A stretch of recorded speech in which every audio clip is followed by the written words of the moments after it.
What's going on, you guys? We got the 2017 BMW M4, and you can get one of these right now for around $40,000. But should you? Let's tear this thing up and find out.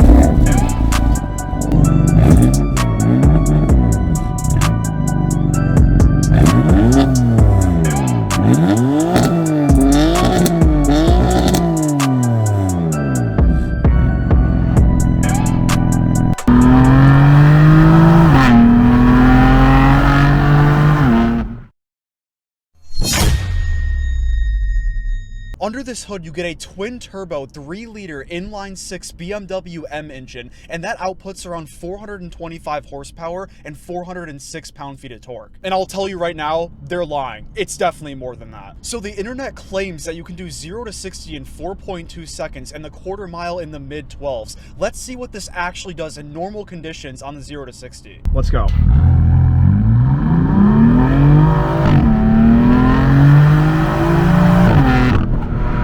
If you couldn't tell, this car has serious traction issues, but when it hooks, it is so fast. I'm gonna grade the acceleration as an A. That may sound absurd, but for $40,000, being able to go this quick and have this much fun is quite the deal. Now, this next category is the most important one if you actually enjoy your life, and the brakes in the front are 4 pistons and the brakes in the back are only 1 piston. Let's put this to the test. Let's stop from 60 miles an hour. Ready? Go. That is not bad. Oh. A little jolty there. That car probably thought I was on drugs. Now, as long as you're not doing that every 5 seconds, these brakes do hold their own, and I'm gonna put this as a B.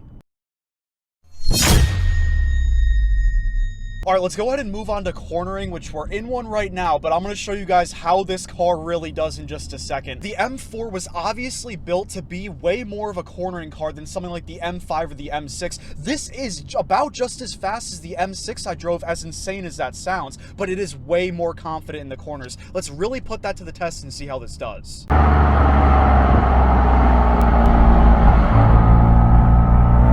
not bad.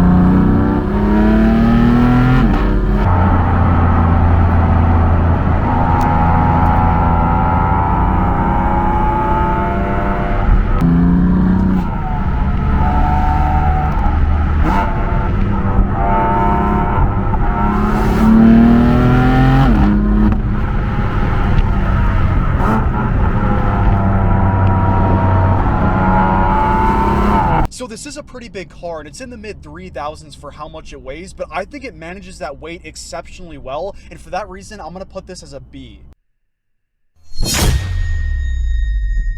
Now, unless you have infinite money, reliability is also very, very important, and I did quite a bit of research, and I got some mixed feelings on this car. Some people in the comments in my RCF video were saying the Lexus is going to be way more reliable than the M4 because you'll get left on the side of the road, and based on what I read, people were saying that the M4 holds its own pretty well. On almost any car, you can always find horror stories, but the one we're in right now has 82,000 miles, and this feels pretty much like a new car. I don't hear any weird noises or anything that feels off to me at all. So based on everything that I read, I'm gonna put this in the B category, but if you guys have your own experience with this car, feel free to drop in the comments what you think about the reliability.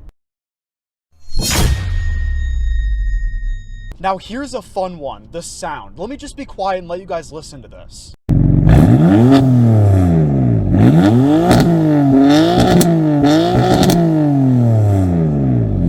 So what do you think? It's definitely a love-hate relationship. This is the stock exhaust, and it just has a very unique sound. It's an inline-6, so what can you really ask for? But I think for what it is, it's pretty good. It's certainly nothing that will blow your mind, and when you're actually driving this car, you don't really hear much of the exhaust. You do get some turbo noise in the front, though. So considering this car is $40,000 and it produces that noise, again, I'm gonna give this a B. Now again, if you're a car person, this is another very, very important category. So let's start out in the front where you have that signature kidney grille from BMW. This is obviously before the G80s where they just 3x the size of the grille, but I'm starting to like those. However, this one does look really good. It's got some carbon fiber on the grille. You get that nice M4 badge. I love badges, I say that every time, but they just look so clean. And you also get those halo-styled headlights, and they're just so mean-looking. When I see those behind me when I'm driving my car, I just want to get out of the way because I feel like I'm just going to get rammed. And there's also a lot of area for cooling going on in the front, too. I've had no heat issues in this car, and I've pushed it. On the side of this car, it has a pretty nice sporty look. You get some vents on the side, and you get a tiny little M4 badge. Those little vents on the side are really the main giveaway for the fact that you're in an M car. You know, a regular like 330i or something, you won't see those. So whenever I see those side vents, I just expect it to be an M car. And another giveaway are those blue calipered brakes. They look really nice from the side, and again, 4 pistons in the front, 1 piston in the back. They perform all right. In the back of this car, you have another M4 badge and a carbon fiber spoiler that, well, whoever's car this is, they made a $1,000 mistake with some sort of cleaning solution because, oh, that sucks. And I love the tail lights of this car. They're like angel wings, and they're just ready to fly and just kill anyone that comes its way. You also have very uniquely placed quad tip exhausts. They're not in the side, they're not in the center, it's in between. But I really like when a car is unique in that way because it just sets it apart from the others in terms of design, so I like that about this. And you do get some tiny little vents in the back as well. And yes, all the vents on this car are functional, which is awesome. Let's assign a grade to this exterior design, and again, I'm gonna go with a B. You know, it's not average, but a lot of stuff about this car is good, not exceptional. The acceleration is exceptional though, don't get me wrong, that sun is, oh my gosh.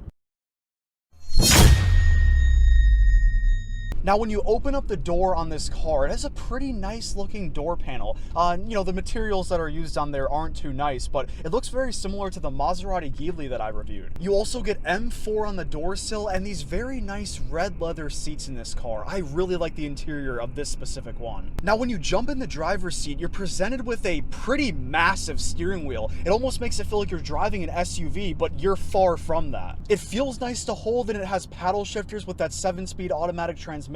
The gauge cluster in here for 2017 is pretty old school, but I do like that. And this car can climb that speedometer too quickly. Not to mention, you also get a heads-up display in here just to remind you that you're going 100 over and you're about to get shipped off to North Korea. In this interior, on the dash and the center console, you also get some pretty nice but subtle carbon fiber touches. It's not too much, but it's just enough to remind you that you're in something very sporty and fast. This car also has an infotainment system that's really the same size as the Audi RS5 that I was in, and it's just enough. I mean, again, these cars are more focused on driving them, so I don't need anything fancy with the infotainment system or anything. And on these seats, those M badges that you see glow at night, which is really cool. The infotainment screen in here is not touchscreen. It's controllable with this little knob right here, which, all right. You know, there's nothing much in there that's actually worth noting. You get Bluetooth in there, but it's these adjustable drive modes that we're about to talk about that really make it special. So on your center console, you have quite a few buttons, and right below traction, you have your adjustable drive mode. You have an adjustable suspension. You can do comfort, sport, and sport plus,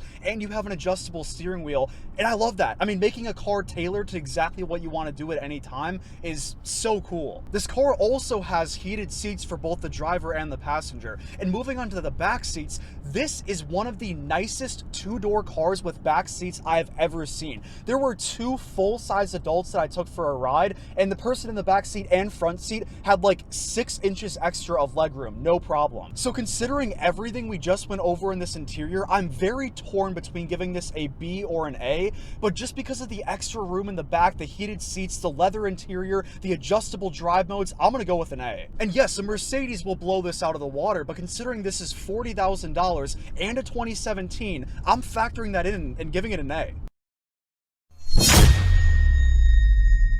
Now, as for the comfort of this car, we just went over all the amenities, which definitely add to the comfort, but when you put the suspension in comfort and everything in comfort, it doesn't handle bumps that well, which is, again, understandable. This is an M car, it's not some luxury SUV, so I understand that, and for that reason, I'm giving it a C. Now, as for cost of ownership in this car, this might actually surprise you. When I was reading this up, it sounded like the expected annual maintenance costs, assuming nothing serious breaks, but we already talked about reliability. You don't have to, be worried about something serious breaking. It sounds like it's going to be about a little more than $1,000 per year. So it's safe to assume around $100 a month in maintenance costs. And obviously, insurance costs will depend on your own driving record. Mine would probably be around $3,000 a month, but it sounds like like on average it's going to be around $200 a month, which is $2,400 a year. And as for MPG, this car will get 17 in the city and 26 on the highway, which is right around average for a sport car, maybe a little below average, but not too bad. If you drive as much as the average person, then you could expect to spend around $200 a month in gas. So that brings the total cost of ownership to around $483 per month. That's assuming you pay cash for the car though. If you wanted to finance this, if you got one for around $40,000 or a little bit more than that, which is a very fair price for this car, then you would expect to have around $700 to $750 per month in monthly payments if we're assuming no down payment and 60 months. Which if you did that and you just said, nah, I'm not putting any down payment on, screw my life, then you'd expect to be doling out around $1,200 a month on this car. Put a down payment or just pay it off. So to assign a grade to this category, again, I was very impressed with the annual maintenance cost of this car. Again, I'm gonna give it a B. This is good. It's not average, it's not exceptional, it's good. And here's the final grade that this car gets. Let me know what you think about this. If you've owned this car, do you agree or disagree? Overall, I think this is a good car. Nothing about it deserves an S. Nothing about it deserves an F or a D, that's for sure. But for 40 grand, I would consider this. Thank you so much for watching, and I will see you guys in the next one. Peace.